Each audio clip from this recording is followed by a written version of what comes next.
Hey everyone, welcome to the 8th episode of my Better You Health series. This actually wasn't supposed to be the episode that I was going to release this week, but the raw footage for that episode is about an hour 30 minutes long, so I'm still editing through it. So I figured since I am behind on my schedule, this week is going to be a deload week for me, and I do have a very important topic that I want to talk to you guys about. I figured I put that episode on the back burner first and then release this episode for you guys for a bunch of reasons that we'll get into in this video. But of course, before we get started, please do consider subscribing to the channel. It really does help a lot. About 85% of you guys aren't subscribed to the channel yet, so that can mean that there's a lot of you guys that come back, watch my stuff, but haven't subscribed yet, or there's a lot of new people out there. Hi, how you doing? So if you haven't yet, or if you're new to the channel, I hope you can consider subscribing. It really does help a lot. Please and thank you. So this is going to be a very simple video. It's actually going to be an update video on my progress, but I still feel like there's a lot of things that we can learn from the things that I'll be talking about today. And we'll start off with the title of this video. No, it's not clickbait. As of starting my cutting or my weight loss phase, I have not progressed the way that I wanted to. I started off at 195,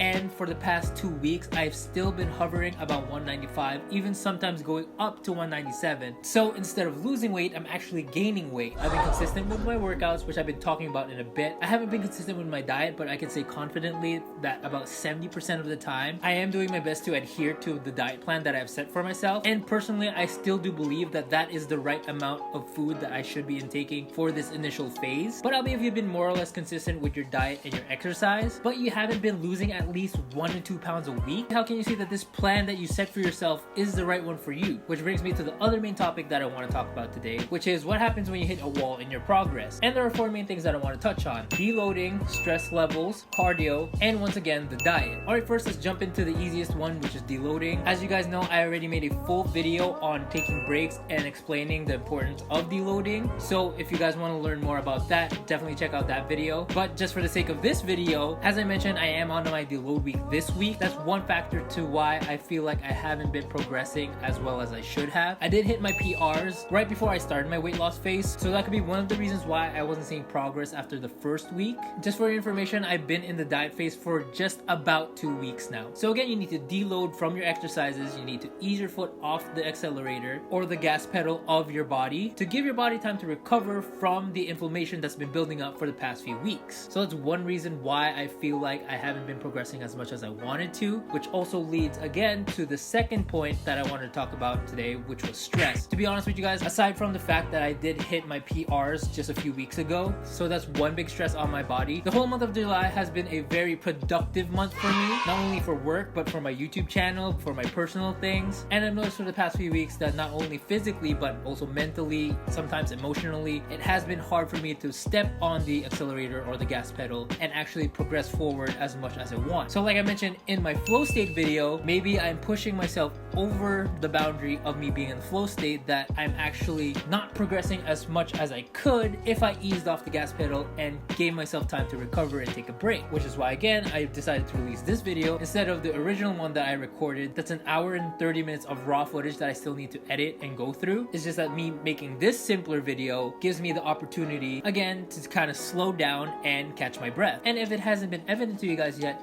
I'm actually not really surprised that I haven't been progressing as much as I can because of these said factors, but I guess I'm just making this video to kind of show a vulnerability. I know some of you guys can relate to this fact that there are going to be days where it is stressful, there are going to be days that it isn't going to be going your way, and I guess I just want to show you guys that it's all perfectly normal. What's important is, and what I'm trying to do now, addressing the fact that these are factors that are kind of holding me back or holding my progress. Some of them are in my control, some of them aren't in my control. So even though there are things that you can't control, try and do your best on the things that you can to kind of ease the burden, to kind of give you small steps forward. Like I've always talked about in this series, any step, big or small, is a step forward. It's just that sometimes you gotta pause and really think about which steps to take. Now moving into the last 2 points that I want to talk about in this video. I've paused for a bit. I'm finally taking my deload after actually more than 4 weeks of exercise. I actually just realized now I didn't take a deload after my PR week, which I technically should have. I went straight into my diet cycle, so that's another reason why I could be more inflamed / stressed than I usually am. The things that I can control in this situation is number 1, my exercise, and number 2, my diet. One thing that I realized that I'm not doing in this weight loss cycle that I did in my previous weight loss cycle, which was probably my best attempt ever, was the implementation of cardio. So there's a lot of studies and ideas and articles out there that tell you that sometimes cardio could be worse for weight loss, because one of the reasons why is too much cardio can potentially diminish your gains rather than help you keep it. I mentioned this before, it's more taxing for the body to keep muscle than to get rid of it. Sometimes when you're doing cardio more than once or twice a week for an extended amount of time, it's just easier for the body to get rid of muscle mass to kind of lighten the metabolic load on your body, both functionally and physically. But I did remember in my previous cutting phase, which was about the beginning of this pandemic, even though I wasn't allowed to go to the gym, I still worked out here at home, but I still had time to walk my dog, to do very light cardio around my village. So that's one thing that I did not take into account from my previous diet phase that I feel like I could use as a tool now. But because of the mindset that I want to keep as much muscle as possible, because I'm kind of in a state where I like where my size is, doing too much cardio will help me lose weight, but also the potential gains that I've built over the past few months. So that's one thing to keep in mind. And the last thing is, again, my diet. Of course, like I mentioned, if I'm not losing weight and I'm staying as consistently as I possibly can with my diet, that means that I'm eating the calories that my body needs to maintain my weight. So to lose weight, I have to lessen the food. Right now, I am at 5 protein servings a day, 6 carbohydrate servings a day, and 5 fat servings a day. I noticed that for most of the days that I track, I do not use up my fat servings, but I do usually go over on my carbohydrate servings. So technically this means it's okay because the calories that I'm overeating for my carbohydrate servings is being taken from the calories that I don't use in my fat serving. But again, judging from my progress, and the only factor that I see that I'm constantly doing wrong technically is going over on my carbohydrates. I feel like reducing my carbohydrates by 1, giving me 5 carbohydrate servings, may give my calorie deficit enough of a push to finally get the ball rolling and lose that 1 pound a week that I'm aiming for.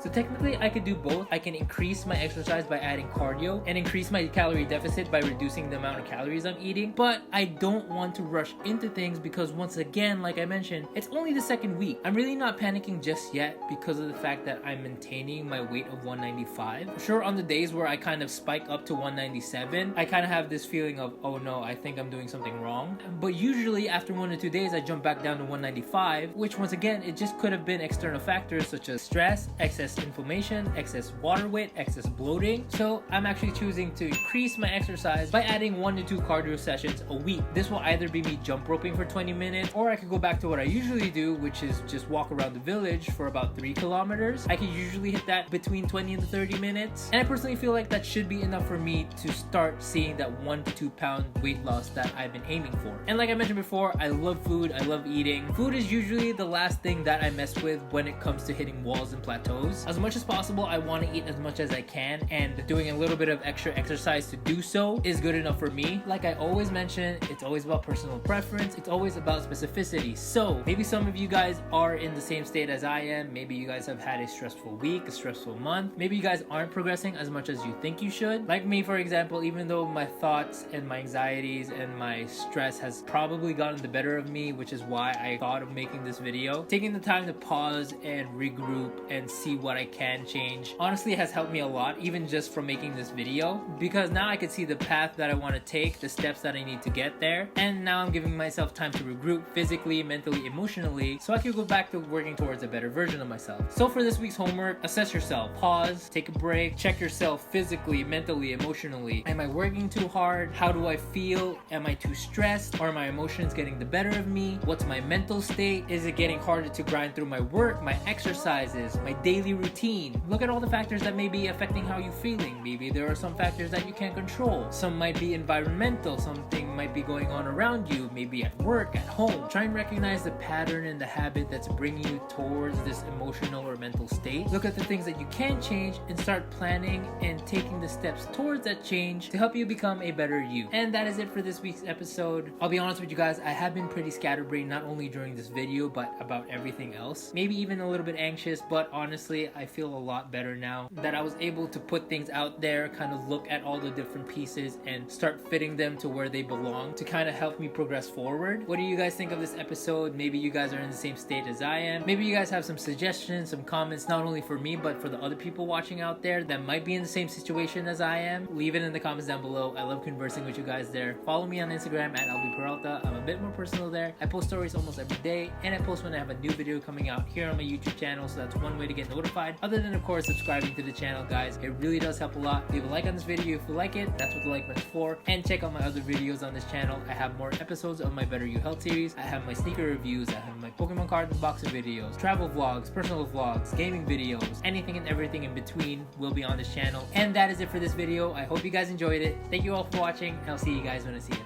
Bye, guys.